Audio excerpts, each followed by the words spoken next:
filles, j'espère que vous allez bien. Alors aujourd'hui je reviens vers vous pour un nouveau tutoriel parce que ça fait longtemps qu'on me dit c'est quand tu vas nous refaire un tutoriel, c'est quand.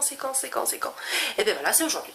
Donc ce tutoriel va consister à réaliser donc cette petite boîte pour ranger les masking tape. Donc en fait cette boîte je l'ai vue sur plein de sites, sur des forums, sur des pages Facebook, enfin je l'ai vue partout.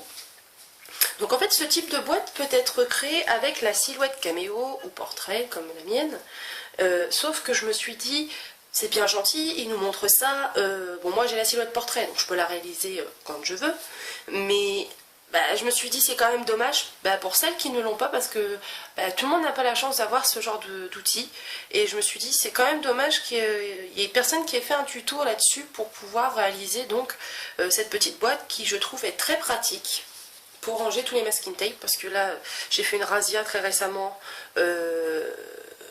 sur les masking tape et du coup je savais plus où les ranger, et je me suis dit bon là il faut que je trouve quelque chose. Moi personnellement les boîtes où tout est empilé l'un sur l'autre, où il faut tout sortir le jour où l'on a besoin d'un masking tape en particulier, moi personnellement j'aime bien que les choses soient pratiques et à portée de main, donc je me suis dit c'est pas pour moi, donc j'ai cherché et donc comme je vous disais j'ai trouvé ce système, et donc je me suis dit oh chouette, j'ai la silhouette portrait, je vais pouvoir faire ce que je veux, machin, et puis tout simplement je me suis dit faut peut-être aussi en faire profiter celles qui ne l'ont pas et qui donc ne peuvent pas les réaliser grâce à cet outil. Et donc voilà, me voilà avec le tutoriel qui va vous permettre, juste avec vos petites menottes et un petit peu d'huile de coude, enfin l'huile de coude, pas vraiment fatiguée à faire ça, mais voilà. Donc je vais vous montrer comment réaliser ceci. Donc moi sincèrement je trouve que c'est vraiment super joli, déjà d'un premier abord, c'est très chic, enfin très propre comme présentation, et puis voilà, c'est très pratique, dès qu'on en a besoin d'un on le prend, on le range, voilà, c'est emballé, c'est pesé quoi. Donc écoutez, je vous montre tout de suite ce qu'il faut comme matériel, et puis on va se mettre à bosser. Allez, à tout de suite les filles. Alors pour réaliser ce nouveau projet, je vais vous montrer ce qu'il nous faut. Donc il nous faut deux papiers. Donc moi j'ai choisi un papier d'une collection que j'ai eu chez La Foire Fouille. Donc c'est cette collection, c'est de chez Artifet Diffusion, et donc c'est des papiers de 25 cm par 25 cm. Donc j'ai choisi ce papier-ci. Et donc auparavant bien évidemment j'ai pris donc un papier, un cardstock uni rose pour aller avec le même thème, que j'ai déjà au préalable découpé donc en 25 cm par 25 cm également. Je m'excuse du bruit, sincèrement, j'ai les enfants de mes voisins qui sont en train de jouer, et donc comme ils sont sous ma fenêtre, on va dire que c'est un peu bruyant, donc je m'excuse si des fois vous entendez crier, c'est pas volontaire.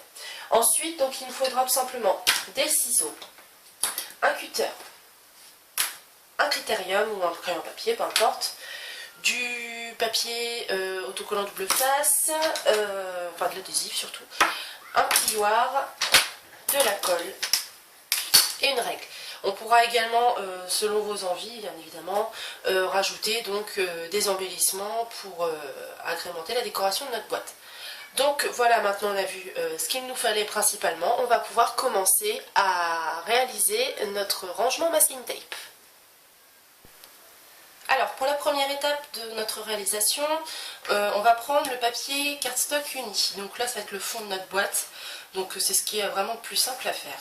Donc c'est tout simple, vous allez prendre votre règle et votre critérium, et vous allez tracer des traits en longueur en partant à 3 cm du bord de votre feuille. Donc vous faites vos petits marquages.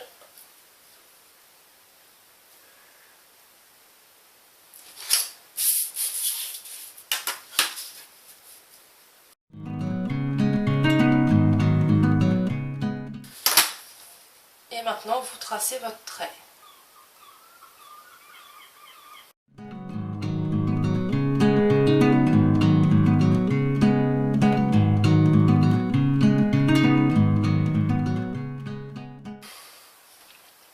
Une fois que ceci est fait, on va venir prendre notre ciseau et on va donner juste un petit coup de ciseau sur la partie, sur une des parties qui est juste ici, voilà, et jusqu'à la pointe. Vous faites la même chose pour les 4 côtés. Une fois que ça c'est fait, vous donnez juste un tout petit coup en biseau sur cette partie là.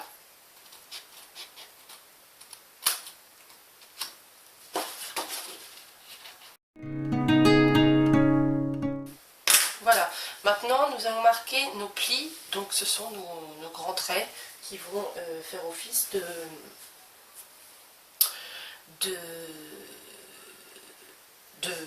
repère. Alors je cherche juste ma scorpale. Hop.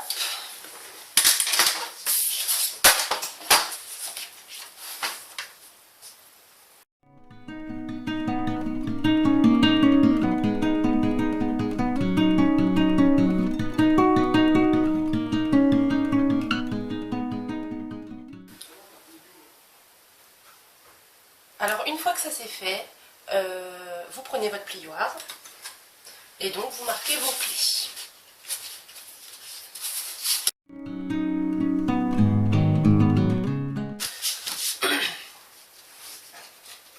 Voilà, donc là maintenant reste le plus simple, c'est tout simplement à coller notre partie qui se trouve juste ici sur la partie qui se trouve juste là. Donc on est parti.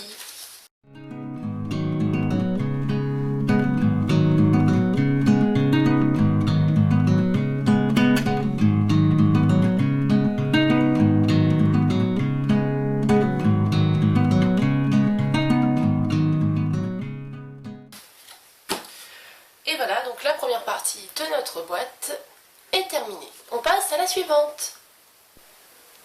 Alors pour la deuxième partie, on prend notre deuxième papier.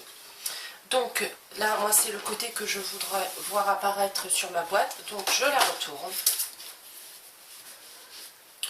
Et donc pour ceci, c'est ce qui va être entre guillemets le plus compliqué, parce que bon, c'est pas non plus c'est à portée de n'importe qui. Donc vous allez reprendre votre règle. Alors là, on va avoir plusieurs petits marquages à faire.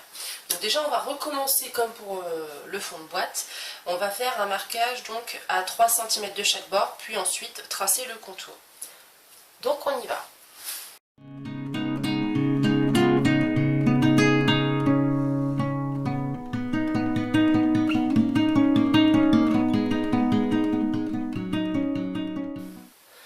Donc une fois que vous avez terminé de faire votre marquage, on va venir se mettre, donc peu importe, c'est une feuille carrée, donc vous prenez le coin que vous voulez qui vous fait plus plaisir. On va venir se mettre donc juste à l'angle ici, et on va faire un premier marquage à 1 cm. De ce marquage, donc on glisse avec notre règle, on vient prendre 0 et on se met sur le petit marquage qu'on vient de faire. Que je me fasse bien comprendre. Moi, ma règle là, il y a le trait que je viens juste de faire juste ici, et là ma règle est à 0.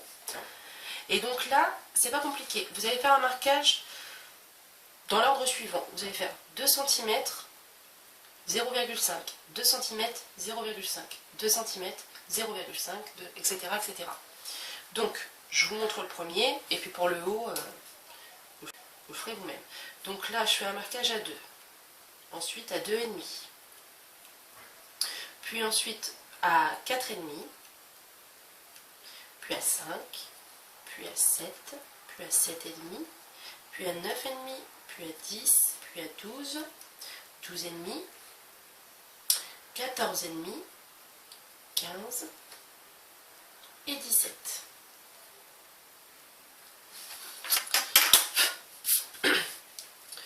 Donc, on récapitule. Donc là, j'ai 2 cm, 0,5, 2, 0,5, 2, 0,5, 2, 0,5, etc., etc. Et donc là, vous reproduisez exactement la même chose sur le haut de votre feuille. Donc n'oubliez pas de partir, de faire un premier marquage à 1 cm. C'est très important, sinon vous allez foirer tout votre papier. un premier marquage à 1 et ensuite on fait 2, 0,5, 2, 0,5, etc. Donc on y va. Donc une fois que ça c'est fait, vous tracez tous vos traits.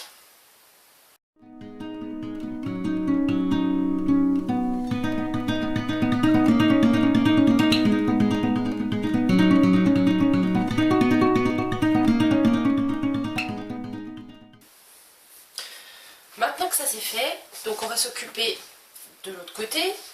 Donc là, ça va être beaucoup plus simple. Il y aura moins de marquage à faire. Donc vous remettez bien là au coin à 0. Et donc, vous faites un premier trait à 1 cm.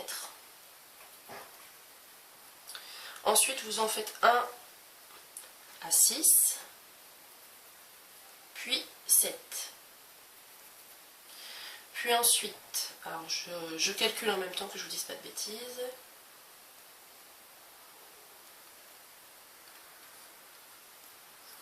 À 12. Puis à 13. Puis à 18. Et vous refaites la même chose tout en haut.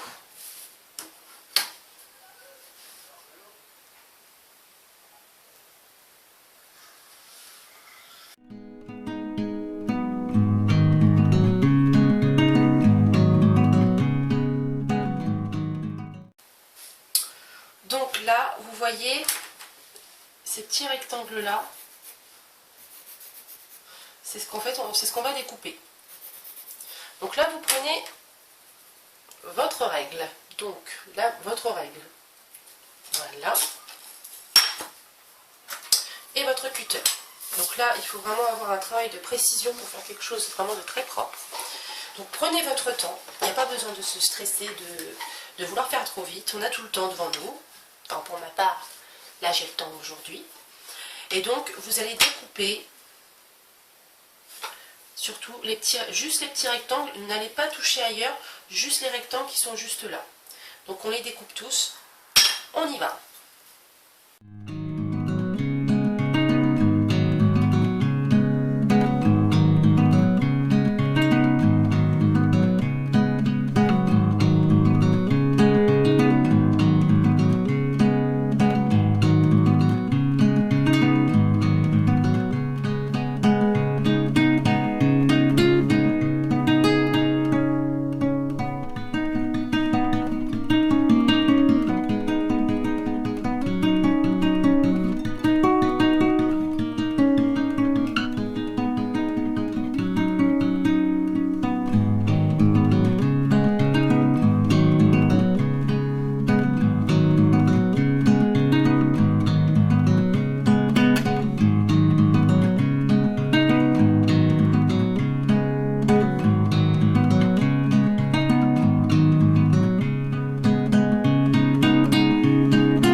Alors maintenant que ça c'est fait, on va refaire la même chose que pour le dessous de la boîte. On va venir couper juste ici, plus un petit coup de biseau.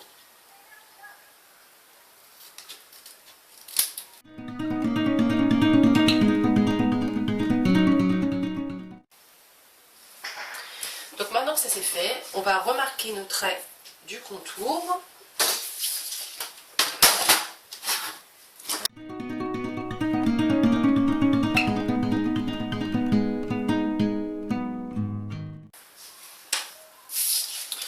Et on va venir marquer, puis coller nos bords.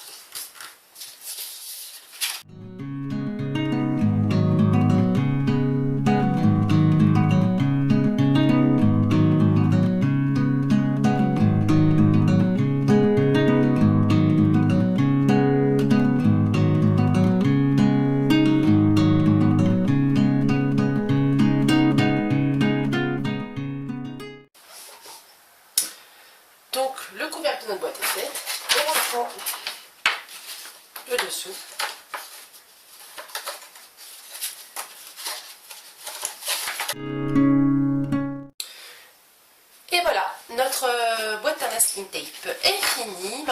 vous avez, si vous voulez, vous pouvez mettre des embellissements tout autour.